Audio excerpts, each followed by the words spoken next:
Nah, untuk itu Bapak Ibu tolong, saya bilang, sebelum pembelajaran lakukan asesmen awal dulu untuk mengetahui seberapa siap anak itu.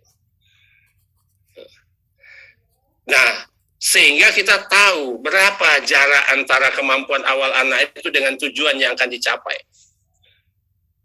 Gitu kan? Itu tahu dulu. Nah, asesmen awal itu tidak perlu hal-hal yang rumit-rumit, tes diagnostik yang rumit-rumit. Enggak, dengan berbagai cara yang sangat sederhana. Di satu sekolah SD sederhana sekali gitu kan. Begitu guru masuk pertama kali di hari pertama itu pelajaran membaca gitu, mengenal membaca, si guru akan mencek ada berapa anak yang sudah bisa membaca dan apa yang belum, berapa yang belum. Nah, caranya gimana? Guru mencoba menulis di papan tulis besar-besar, tulisannya adalah tutup mata, gitu kan? Tutup mata, tulisannya seperti itu.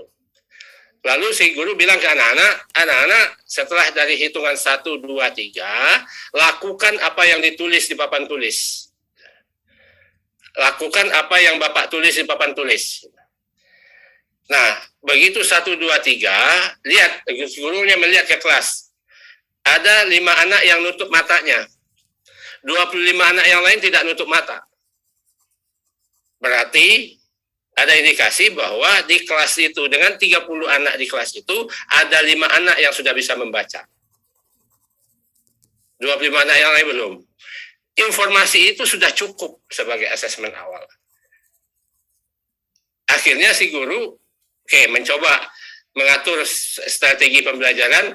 Anak yang sudah bisa membaca ini dibagi ke berbagai kelompok, kemudian dibikin permainan, game dan sebagainya selama berapa lama, akhirnya itu anak-anak itu akhirnya bisa.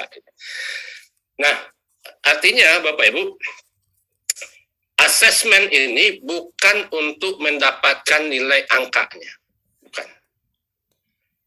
Tapi untuk mendapatkan informasi, kalau itu di awal, kemampuan awal anaknya seperti apa. Kemudian di tengah jalan kita melakukan lagi pengecekan lagi.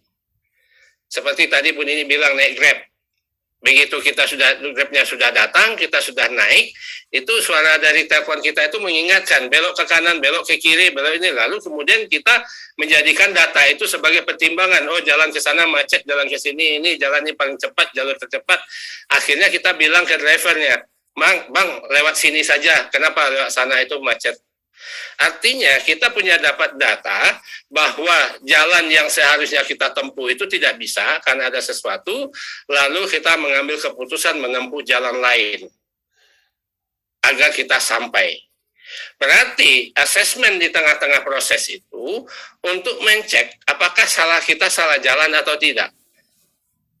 Atau kalau jalan dengan cara ini kita harus ganti jalannya. Bukan untuk mendapatkan angka. Ya, kemudian itu untuk memastikan bahwa jalan kita benar untuk sampai ke tujuan. Ya? Nah, sampai di tujuan kita lakukan asesmen, betul enggak saya sudah sampai di Malang? Itu asesmen sumatif, ya kan? Nah, Bapak Ibu, yang sangat keliru selama ini adalah asesmen awal diangkakan, kemudian asesmen formatif juga diangkakan. Kemudian asesmen sumatifnya juga diangkakan, dan keputusan akhir yang masuk rapor adalah jumlah asesmen awal ditambah asesmen formatif, ditambah hasil asesmen sumatif, dijumlahkan semuanya, lalu dibagi 3. Itu yang masuk rapor. Itulah kekeliruan yang paling mendasar di dunia pendidikan selama ini. Kenapa? Karena kemampuan akhir anak itu ditambah dengan kemampuan awal, lalu dijumlah dengan kemampuan di tengah-tengahannya, lalu dibagi 3. Akhirnya keputusan akhir kita itu hasil bagi rata-rata antara asesmen awal, asesmen formatif, asesmen dibagi 3.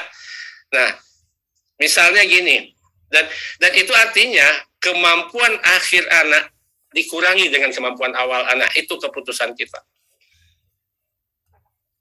Padahal ini suatu perjalanan. Kemampuan awal itu bagian dari kemampuan akhir. Nggak bisa dirata-rata. Nggak bisa. Kenapa? Misalnya gini. Ini saya contoh ya Bapak Ibu. Saya share ya Bu Nini. Oke, saya share. Iya. Mudah-mudahan sudah. Masih. Oke. Sudah ya, Bu? Ya, tinggal di slide show Pak Zul. Oke. Nah, misalnya gini.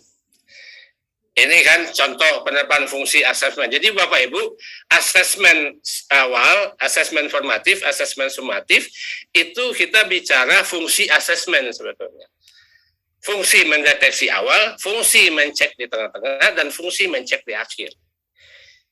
Ya, nah, kalau kita lihat misalnya kemampuan yang kita tuju itu adalah anak membaca lancar yang bermakna. Itu tujuan akhir kita. Nah, untuk anak mampu membaca lancar dan bermakna itu tentu dimulai dari yang paling bawah, mengenal huruf sesuai urutan abjad. Kemudian akan naik lagi, menyusun huruf menjadi kata yang bermakna. Kemudian menyusun kata menjadi kalimat yang bermakna, dan kemudian anak itu mampu membaca teks lancar, minimal satu alinea dengan yang bermakna. Misalnya seperti itu. Nah, Bapak Ibu, yang perlu kita ketahui di awal adalah ada berapa anak yang belum mengenal huruf. Ya. Ada berapa anak yang sudah mengenal huruf. Nah, proses pembelajaran tidak bisa terjadi, tidak akan berjalan efektif kalau kita tidak mengetahui kemampuan awal anak ini. Itu asesmen awal. Kemudian ketahuan bagi kita, anak yang sudah mengenal huruf berarti dia sudah bisa berlatih merangkai huruf menjadi kata, suku kata dan sebagainya. Dan bagi anak yang sudah lancar membaca, mungkin dia akan berlatih membaca semakin lancar, atau anak yang sudah lancar membaca ini membacakan teks kepada temannya yang belum bisa membaca, supaya muncul minat baca dari temannya itu, ada rasa penasaran. Nah, sehingga proses pembelajarannya itu menggunakan cara yang sangat berbeda masing-masing anak itu sesuai dengan ini, Bapak Ibu. Nah, kalau misalnya kita anggap bahwa anak lancar membaca itu kita kuantifikasi, kita angkakan, misalnya itu 100 gitu kan, berarti masing-masing kita bagi rata katakanlah 25 gitu ya, Bapak Ibu misalnya. Nah, katakanlah itu 25, kemudian itu 50, ini 75, ini 100. Nah, yang perlu diingat, angka ini muncul belakangan setelah kita tahu deskripsinya. Nah, angka 25 muncul karena anak baru mengenal huruf. Angka 50 muncul karena anak baru menyusun kata, huruf menjadi kata. Angka 75 muncul karena anak baru menyusun kalimat. Dan angka 100 muncul ketika anak lancar membaca sesuai dengan tujuan ini. Artinya 100 ini akan diberikan kepada anak ketika dia memenuhi semua kriteria. Nah, Bapak Ibu, salahkah kalau anak itu di awal belum mengenal huruf? Sementara di kelas yang sama ada temannya yang sudah lancar membaca. Nah, sekarang Bapak Ibu, ketika kita mengakses awal, anak itu baru mengenal huruf, nilainya 25.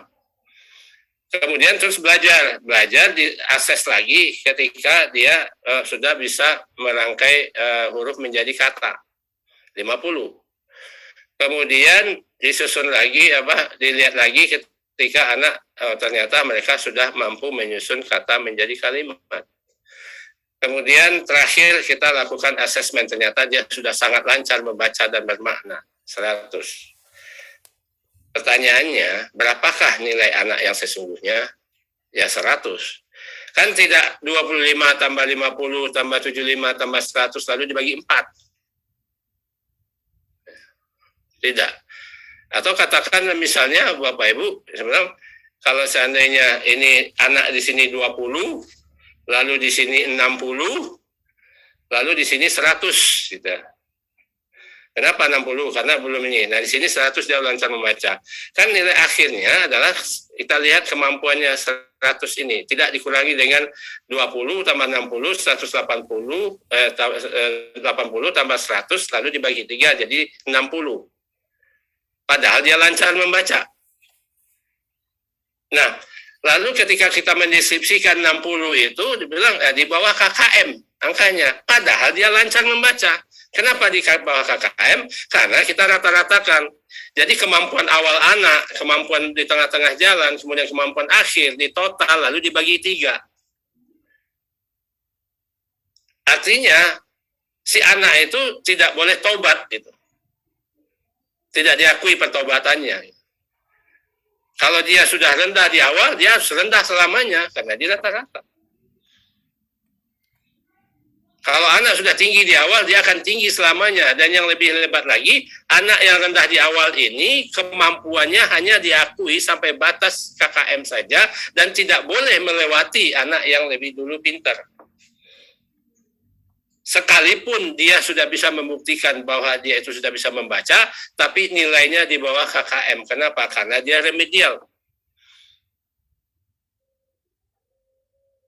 Ini yang perlu kita bereskan. Setnya sebenarnya.